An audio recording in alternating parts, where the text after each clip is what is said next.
ചെറുപ്പുളശ്ശേരി നന്മ സാംസ്കാരിക കേന്ദ്രം ലൈബ്രറിയുടെ നേതൃത്വത്തിൽ പരിസ്ഥിതി സെമിനാർ സംഘടിപ്പിച്ചു. പരിപാടിയിൽ IFSC ദേശീയ പുരസ്കാര ജേതാവ് രാജേഷ് അടക്കാപ്പത്തൂരിനെ അനുമോദിച്ചു.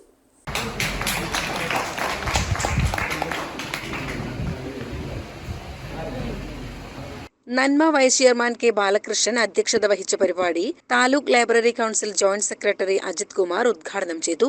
നന്മ സെക്രട്ടറി AK രാജഗോപാലൻ ആശംസയർപ്പിച്ച് സംസാരിച്ചു. പരിപാടിയിൽ പങ്കെടുത്തവർക്കെല്ലാം രാജേഷ് അടക്കാപ്പത്തൂർ തൈകൾ നൽകി. അത് പ്രചരിപ്പിച്ച് നമ്മൾ അതിനത് തിരിഞ്ഞോക്കല്ല ഉണങ്ങി പോയിട്ടാവും, വള്ളന്മാരൊന്നും ചെയ്യില്ല.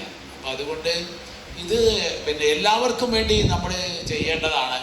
അപ്പോൾ ഇതൊരു പുതിയ ഒരു വിഷയമായി 1-ാം ക്ലാസ് മുതൽക്ക് ഒക്കെ പഠിപ്പിക്കുകയും പ്രകൃതിയെ സ്നേഹിക്കാൻ പഠിപ്പിക്കുകയും അത് അവൻ്റെ ഒരു സംസ്കാരമായി ഉന്നത വിദ്യാഭ്യാസ രംഗത്തു കൂടി ഇത്തരത്തിലുള്ള സംസ്കാരം നമുക്ക് ഉണ്ടാക്കാൻ കഴിഞ്ഞില്ലെങ്കിൽ ദുരിതപൂർണമായിരിക്കും നമ്മുടെയൊക്കെ തന്നെ ജീവിതം. അതുകൊണ്ട് നന്മ കലാവേദി പ്രസിഡന്റ് CP ചന്ദ്രശേഖരൻ സ്വാഗതവും A രാമകൃഷ്ണൻ നന്ദിയും പറഞ്ഞു.